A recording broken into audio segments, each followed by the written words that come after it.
yes, Smackdown vs. Raw, the series that's beloved by everyone and has zero bad games. I mean, all of these games are regarded as classics, so surely that means they're all equally as good, right? Oh dear god. Smackdown vs. Raw 2008 might just be one of the worst games I've ever played. Seriously, the fact that this, of all things, was the follow-up to one of the most well-liked games in the series, Smackdown vs. Raw 2007, is mind-blowing. SVR 2008 had the chance to be great and even bigger than its predecessor, but for whatever reason, Ukes and THQ just forgot how to make good wrestling games, I guess, and ended up creating this thing of a game. Now sure, at first glance, it just looks like yet another Smackdown vs. Raw, because it is, but it's only upon playing it when you realize that this game isn't very good. Everything about this game just felt slapped together in an attempt to outdo Smackdown vs. Raw 2007, but amidst all that, I'd argue Smackdown vs. Raw 2008 ended up being worse than 2007 simply just due to the fact that it failed to capture the same fun and excitement that had made that game so great. The gameplay was a huge downgrade, the season mode was replaced with a new 24/7 mode that was nowhere near as good, and some of the other modes like GM mode took a pretty big hit in the quality department. With all that out of the way though, I think it's time we take a deeper look at Smackdown vs. Raw 2008 and find out what exactly made it so bad. The gameplay of Smackdown vs. Raw 2008 is legitimately the worst thing about this entire game, as it's so bad that oftentimes I don't even want to continue playing after one match. Everything is so painfully slow and boring, not to mention all the weird new features that add absolutely nothing to the game, such as fighting styles, for example. I've played a good number of matches in this game, and I'm gonna be honest, I still don't know what these are supposed to do. I guess they're supposed to be like ultimate abilities once you have them fully charged, but I genuinely can't tell when I'm playing a match. Once you build up your finisher meter, you have the option to store your fighting style, which makes absolutely no sense when compared to the older games, which would let you store a finisher instead. Each superstar has 2 fighting styles each, but I mean, at the end of the day, I failed to see the true purpose behind this feature and have no idea what it's trying to accomplish. Hell, they straight up abandoned the fighting styles mechanic entirely by SVR 2009, so just that alone should tell you that nobody gave a damn about the feature to begin with. It was definitely only added to give the illusion of something new compared to the previous game, because I really don't think it adds much to the overall gameplay experience. Outside of the fighting styles, the core gameplay, as I said, is extremely slow, with moves taking an eternity to pull off, which makes for a pretty boring wrestling game. As you all know, I like my wrestling games to be fast and responsive, and this game just isn't that. Hell, if you get knocked down into the later stages of a match, it can take what feels like minutes to even get back to your feet, which is just ridiculous. As bad as the gameplay is though, I will say that it did at least give you the ability to run wherever you wanted, which, believe it or not, was a feature that was introduced in this game. It is a nice quality of life improvement, but I mean, one good thing doesn't really make the rest of the overall package any more enjoyable. When it comes to the gameplay of each of the Smackdown vs. Raw games, this game is 100% at the bottom of the barrel. Now, that's not to say it's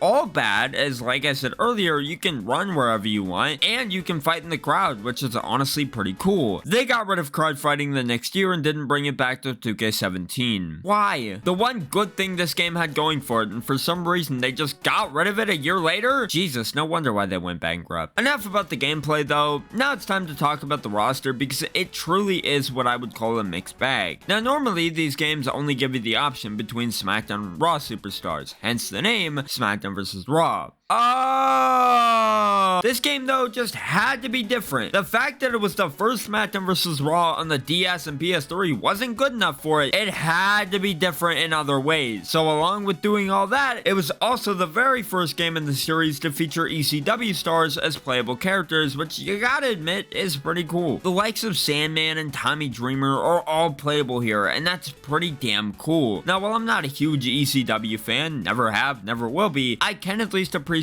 the fact that ECW was featured here, as it does add some depth to the roster. Outside of that, the roster is about what you would expect, just featuring stars who were around at that time, while also mixing it up with the inclusion of a few legends who I don't have unlocked, as I refuse to sit through the 24/7 mode to get them. Sorry, I just can't do that to myself. Moving on to the arena selection, good lord, why are half these locked? Yeah, outside of a good majority of them being locked behind the 24/7 mode, which again, I don't have the patience to sit through to unlock everything, the arena selection selection overall is fine. It's pretty much about what you would expect from a WWE game around this time in terms of it just being arenas from that time period. Other than that, there's honestly not much else to say about it. It's a basic arena selection that gets the job done. And you know what else is basic? The match types. Other than the addition of the ECW Extreme Rules match, which is quite literally just a normal Extreme Rules match with a few new features like setting weapons on fire, the match type selection is the exact same as it was in SVR 07, which, yeah, while it is a bit disappointing they didn't go the extra mile in adding more new matches, SVR 07's match types were fantastic, so to be honest, I don't really see the issue in them reusing all of them for 08. The Buried Alive match in 08 is just as fun as it was in the previous games, and the ECW Extreme Rules match, which I brought up briefly earlier, is nothing short of chaotic, which makes it incredibly fun to play. So yeah, so the match type selection isn't anything I'm necessarily clamoring for. It does have some good to it, which is always nice in a wrestling game. The main issue with the match types though isn't even the fault of the matches themselves. Instead, the problem lies with the piss poor gameplay that I already talked a bit about earlier. And that's what I think is the biggest issue with this game in general, that no matter how good something may be in it, the gameplay always ends up being the limiting factor of everything. Like I said, ECW Extreme Rules matches are fun, sure, but to be honest, I'd still much rather play an Extreme Rules match in SVR 07 instead, because at least there, the gameplay is fast, fluid, and just overall more engaging. Some of you may like the more simulation-focused gameplay of SVR 08, and I mean, if you do, all power to you, but at the end of the day, Smackdown vs. Raw, especially by this point, was never a series that entirely focused on simulation to begin with. So why did they decide to go in that direction for this game? SVR always had simulation elements, sure, but the series always put arcade elements and dumb fun first before the simulation stuff, which is the big thing SVR 08 fails to accomplish. Anyways, enough about the gameplay, let's talk about the extra modes this game has to offer. Now, as far as extra modes go, this game actually is quite a bit, such as a GM mode and a season mode. Wait,